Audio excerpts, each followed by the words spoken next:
O que vocês não sabem do lixo ocidental. Não precisam mais temer, não precisam da solidão. Todo dia é dia de viver. Eita nós! Olá pessoal! Mais um vídeo aqui no canal Larry Beatles. Antes de mais nada, likes aí, inscrições. O canal tá crescendo devagarzinho, mas vai crescendo. Eu tô crescendo mais que o canal, tô ficando cada vez mais gordo aqui. Ainda com esse frio aqui em São Paulo, gente, tá um frio aqui, mas tudo bem, eu gosto do frio, vai. Prefiro do que aquele calor, né? Gente, eu vou falar da intersecção entre Beatles e música popular brasileira. Intersecção não, né? Porque, infelizmente, os Beatles, claro, não foram influenciados pela música brasileira, somente o contrário, né? A música popular brasileira, a partir dos anos 60, sofreu, entre outras, muita influência dos Beatles, né? E muito. Falo entre outras influências, mas a questão dos Beatles foi muito forte. Porque os Beatles pegaram, assim, músicos de todas as categorias, né? Claro, num vídeo aqui de 15, 20 minutos não dá pra gente dissecar esse assunto como ele merece ser dissecado, mas foram muitos estilos musicais que sofreram a influência dos Beatles, né, gente? Eu acho que assim, dá para começar a falar, que eu separei aqui um monte de discos da minha lojinha e tal, para assim, dar referências mais, né? E eu acho que, para começar, os Beatles foram os responsáveis pelo uso do rótulo de iê, iê, iê para aquilo que a gente chama de os primórdios do rock nacional. Aí que tá, primórdios do rock nacional, a gente pode dizer que foram tipo Celi e Tony Campelo, né? Vamos dizer assim, lá com o Estúpido Cupido. Foram as primeiras influências daquele rock and roll do final dos anos 50, açucaradozinho, né? Que esse pessoal lançou com muito mérito, por sinal, né? Eles começaram a divulgar o rock aqui no Brasil, o rock tupiniquim, normalmente com versões, né, das músicas estrangeiras, né, versões, eles faziam letras ali mais ou menos iguais às letras originais, depois também criavam em cima, né, faziam lá um monte de alterações e licenças poéticas. O mesmo aconteceria no começo em relação aos Beatles. Então, por exemplo, quando eles explodiram no mundo inteiro, eles não explodiram tanto aqui no Brasil, mas eles tiveram um direcionamento da Odeon, gravadora da época, né, que distribuía os discos aqui, subsidiária da EMI, né. A Odeon, claro, direcionou os Beatles para um público mais jovem, um público que não tinha tanto poder aquisitivo, que comprava mais compactos, né. Saíram os LPs lá que eu até falei, Beatlemania, Beatles Again, os Reis do Iê, Iê, Iê, aí é que está a trilha sonora do A Hard Day's Night. É claro que aqui no Brasil o filme A Hard Day's Night fez muito sucesso. A gravadora então investiu nesse segmento jovem, muito modesto ainda, apesar desses primeiros passos do rock naquela ocasião, 1963, 64, né? E o filme, na verdade, fez muito sucesso aqui também. Foi uma revolução, né? Isso influenciou gente assim. O pessoal que tinha de 10 anos de idade para cima ficou louco, né? Claro, a maior parte dos jovens ali, né? Na faixa dos 10, adolescência, 15 anos, até 25, 30 anos. Os Beatles foram um impacto assim, ainda que restrito, mas eles causaram um impacto muito grande. Né? Na medida em que os anos 60 foram correndo, eles foram vendendo mais discos, claro. Mas naquele momento, a influência foi suficiente para que o nome do filme A Hard Day's Night aqui no Brasil batizasse um movimento da Jovem Guarda, né? Claro, batizasse o gênero do rock como Iê, Iê, Iê. E a Jovem Guarda era um programa que tinha na TV Record, com o Roberto Carlos, o Erasmo, a Vanderlei. O Roberto Carlos era o grande líder, vamos dizer assim, desse programa, desse movimento da Jovem Guarda, e o rock teve seu nome alterado no Brasil para Iê, Iê, Iê, claro, em função de She Loves You, Iê, Iê, Iê, do nome do filme aqui no Brasil, Os Reis do Iê, Iê, Iê.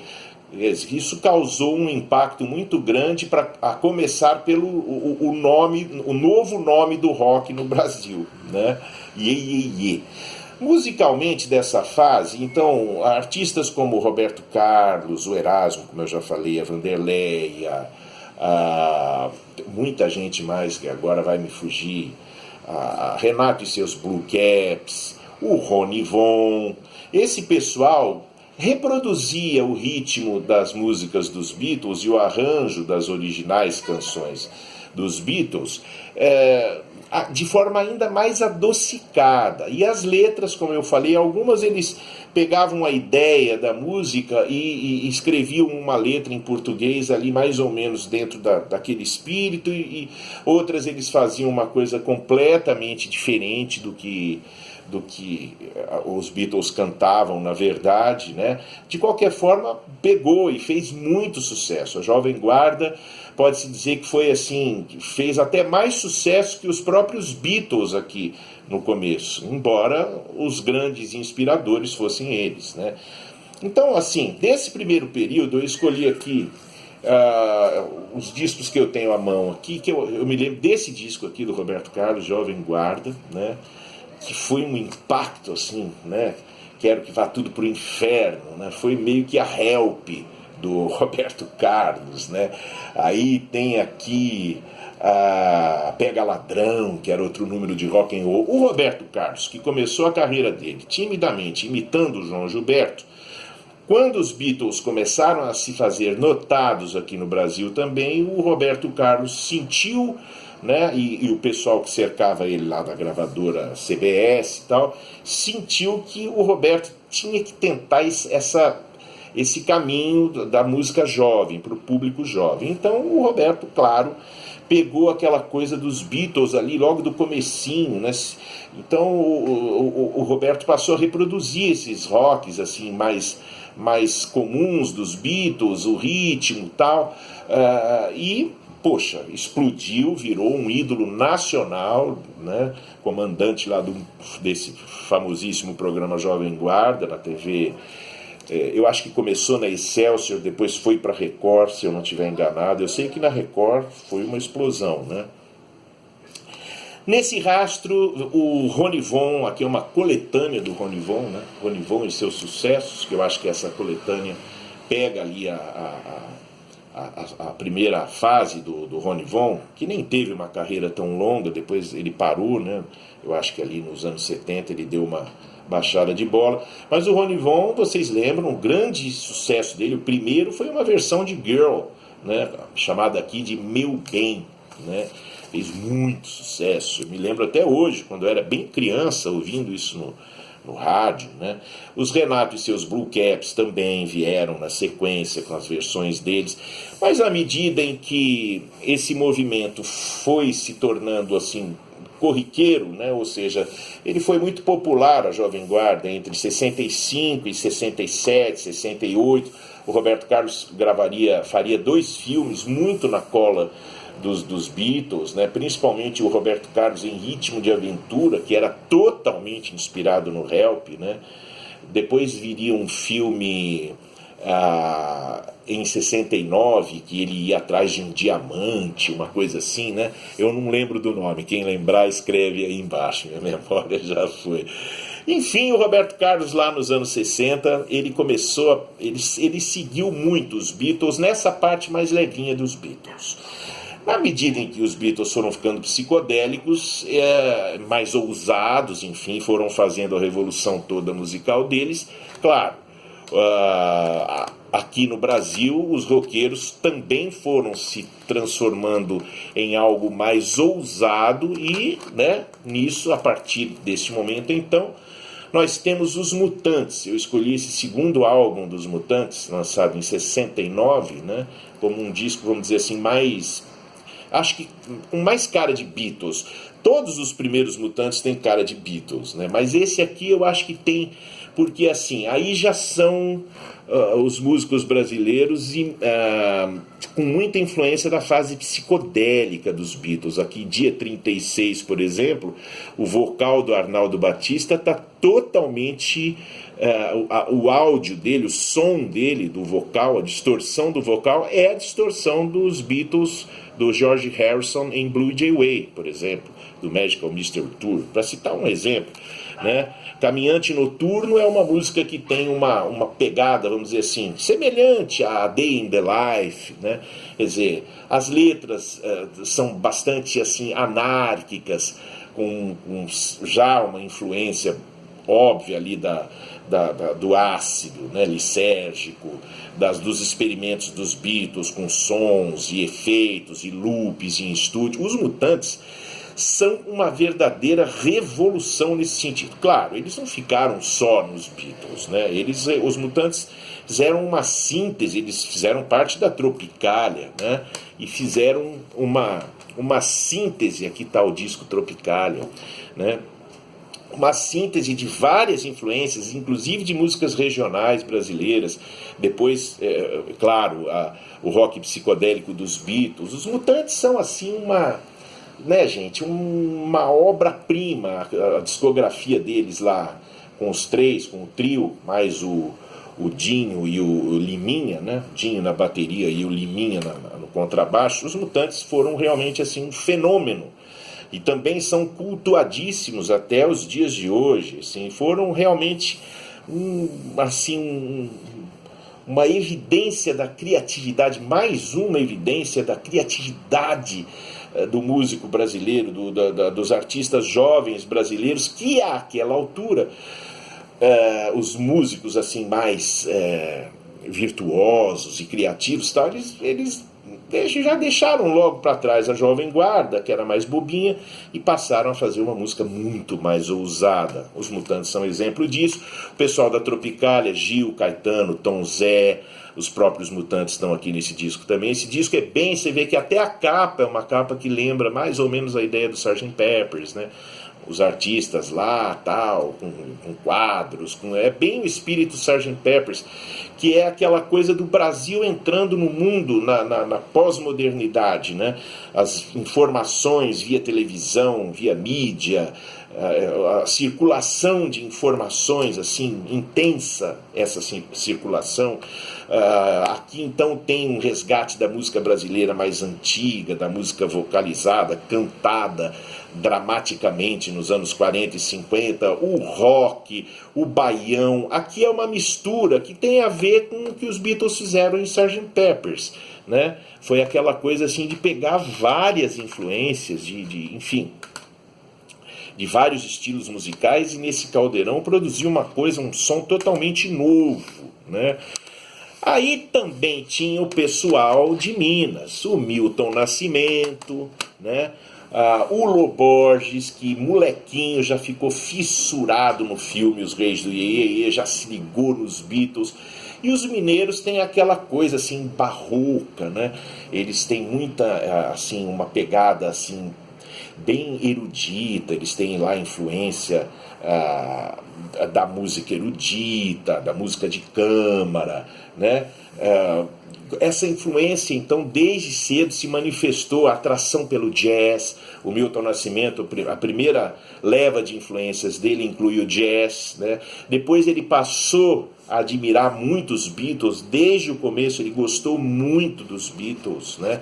O disco que ele fez, assim, que foi um arranque para assumir essa influência dos Beatles, foi aquele de 1970, eu não tenho ele na mão agora aqui nesse momento, mas é o disco que inclui para Lennon e McCartney, que foi uma música do Lô Borges, né, na verdade. Lô Borges em parceria, eu não sei se com o Márcio Borges, irmão dele, ou com o Nelson Ângelo, agora eu não vou conseguir lembrar, mas o Milton naquele disco, que tem um desenho dele na capa, assim, né? colorido, psicodélico, né? Ali o Milton assume assim, a admiração que ele tem pelos Beatles, embora com uma postura, obviamente, assim, musicalmente muito mais refinada, sem o peso do rock psicodélico que os Mutantes faziam, mas com a parte assim mais sofisticada dos Beatles, né? As canções ali já do álbum branco, do Abbey Road, né? The Long and Winding Road, Let It Be, já tem ali nessa fase do Milton Nascimento essa influência dessa parte dos Beatles pós-psicodélica e com assim, melodias ainda mais estruturadas, né? Letras um pouco mais também sérias, vamos dizer assim, sem tantas anarquias, mas com um discurso assim, já mais adulto, né? Do final da carreira. Então o Milton pegou muito isso. Ele faria discos maravilhosos. Ele e o Lô fizeram o clássico Clube de Esquina, né? Essa maravilha aqui, essa obra-prima, né? Também com uma síntese de tudo da música brasileira, mais o jazz. E claro, Beatles, né, o Trem Azul, quem é que não, né, tudo que não sente Beatles ali, no Trem Azul, que é do Lô Borges, em Tudo Que Você Podia Ser, que é do Milton, né, Um Gosto de Sal é uma música lindíssima, uma balada lindíssima, ali o Milton está falando mais especificamente do que ele imaginou ser o sentimento de um exilado político. Nós vivíamos uma ditadura pesadíssima naquela ocasião, né? Né? O Brasil adora ditaduras, né? Então esse disco aqui ele é um disco assim prolixo, né? Detalhado de influências, né? Tem de tudo aqui. E Beatles você vê aqui um girassol da cor do seu cabelo, é muito Beatles, né? Aquela coisa de você terminar uma primeira parte da canção mais comum e depois no fim vem um outro arranjo num andamento mais rápido, com cordas, né? Naquela época o Milton ainda fazia essas inserções, por exemplo, de cordas nos arranjos dele, e ainda era uma coisa assim muito barroca mesmo, assim, né? Aquela impressão de seriedade, de gravidade, de tensão que ele queria imprimir nos arranjos nessa fase, sem o pieguismo que tomou conta da música dele nos anos 80, né? Mas aqui ainda tem aquela força de A Day in the Life, por exemplo, de Strawberry Fields Forever, né? É muito forte. Aqui o Minas também é um disco que eu recomendaria para quem nunca ouviu, assim, gosta dos Beatles.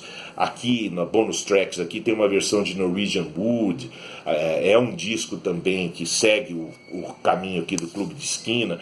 O Beto Guedes é um cara que também, assim como o Lô Borges, né? Lô Borges, nesses dois discos aqui, o Via Láctea e o disco da família toda, os Borges, tem muita coisa dos Beatles, no estilo das melodias, no estilo dos cantos, né? Aqui você sente até uma influência dos trabalhos solo do George Harrison, por exemplo, e acima de tudo muito Beatles, né?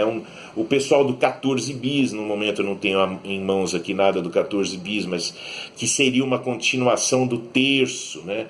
Do grupo Terço de rock, do começo dos anos 70. O Terço existe até hoje, eles voltam às vezes para reavivar alguma coisa. Essa turma de Minas, então, fechou uma coisa muito interessante dos Beatles com o jazz e, claro, em primeiríssimo lugar, com a influência da própria música brasileira, porque, afinal de contas, isso sempre foi. A música brasileira é uma música de muita personalidade, né? A não ser a Jovem Guarda, que era uma cópia muito descarada, o restante, o tropicalismo, o próprio rock brasileiro do final dos anos 60 com os Mutantes, passando pelos 70, como eu já falei, com o Terço, o Joelho de Porco. Esse grupo é fantástico, esse disco aqui é fantástico, você ouve aqui muita influência dos Beatles. Esse disco é maravilhoso, gente, quem puder achar esse disco, seja em vinil, seja em CD, localize, porque eu tenho na Ginger 3003, se vocês quiserem propaganda, o cara quer vender, né? E é lindo esse disco, ele se divide entre um rock, um blues rock bem irônico, em muitas letras muito irônicas, outras já mais dramáticas, mas acima de tudo lindíssimas. O Casa das Máquinas também, aí já era o rock nacional, ainda que com influência dos Beatles nas melodias, nos arranjos, já começando a seguir a esteira do rock progressivo. Os próprios Mutantes, saiu depois o Arnaldo, saiu a Rita Lee primeiro, e os Mutantes ficaram muito... Aí os Mutantes passaram a copiar muito o rock progressivo do Yes, do Emerson, Lake and Palmer, né? Secos e Molhados também ali em 73, 74, músicas curtas, melodias lindíssimas, uma poesia afiadíssima, né? Revelando o Ney Matogrosso aí para o mundo todo, né? E quem preservou o lado iê, iê, iê, mas um iê, iê, iê sofisticado e muito gingado de rock and roll, foi o Raul Seixas. Esse aqui, além de ser um fã doidaço dos Beatles, há até uma lenda, uma história que diz que ele encontrou John Lennon em Nova York, mas é só lenda, viu, gente? Foi uma jogada publicitária do Raul Seixas, não encontrou nada. Poderia ter encontrado, né? Bom, esses dois discos aqui do Caetano, o Joia e o Qualquer Coisa, são muito interessantes. No Joia, o Caetano grava uma versão acústica de Help, que é lindíssima, intimista, só voz e violão, é maravilhosa a versão. E no Qualquer Coisa ele grava nada mais nada menos que Eleanor Rigby, For No One e Lady Madonna, num ritmo de música brasileira, numa levada ali meio bossa nova, aquela coisa meio preguiçosa, uma levada deliciosa de violão, né? Então aqui você sente o Caetano Veloso, até as capas são uma homenagem. Qualquer Coisa é uma homenagem ao Let It Be, e o Joia é homenagem ao Two Virgins. Pois é, até o Caetano homenageou Two Virgins, né? Nessa capa aqui. Na época, proibiram essa capa, e o disco saiu com uma capa inteiramente branca, ou seja, a mesma coisa que aconteceu com o Two Virgins, né? Que tiveram que pôr uma capa marrom na frente. O Gilberto Gil, claro, menos que o Caetano um pouco, o Gil sempre foi muito mais ligado, assim, em música regional brasileira, embora, claro, ele admire muito os Beatles também, e, claro, tem lá a influência dele. Mas eu acho que o Caetano sempre foi mais assumido nessa influência dos Beatles, até nas capas dos discos. E assim, influências tem até hoje, tem várias, eu peguei aqui algumas coisas. Eu diria que como última influência, assim, que eu pelo menos notei muito, foi o Skank com esse disco Cosmotron. Gente, esse disco é maravilhoso, né? O Skank fez uma homenagem aos Beatles mesmo aqui, gravaram as músicas com um clima de Beatles, as melodias, umas harmonias belíssimas, muito bem construídas, umas letras assim interessantes, a maior parte delas, claro, falando de temas amorosos e desilusões amorosas ou paixões e tudo, que era o que os Beatles faziam basicamente também, principalmente na primeira fase. Mas em termos sonoros, musicais, de arranjos, de execução, de vocais, de melodias, de harmonia, esse disco aqui tem Beatles. Você põe esse disco, você percebe que são os Beatles ali, na influência do Skank, coisa que inclusive na época do lançamento desse disco eles declararam na boa. Bom, gente, eu acho que, claro, ficaram faltando muitos discos, né, muita coisa. O Fagner, lá nos anos 70, eu me lembro que ele confessou que ele era muito fã do George Harrison, da carreira solo do George Harrison. Então tem lá uma influência também do Fagner, né, da música do George no Fagner, né? Tem muita coisa. Posso até fazer um próximo vídeo também falando mais da influência de Beatles e música brasileira. Por enquanto é só, pessoal. Valeu, inscrições, likes, visitem a ginger3003.mercadoshops.com.br e a gente se vê daqui a alguns dias com mais um vídeo aqui no Larry Beatles. Valeu, gente.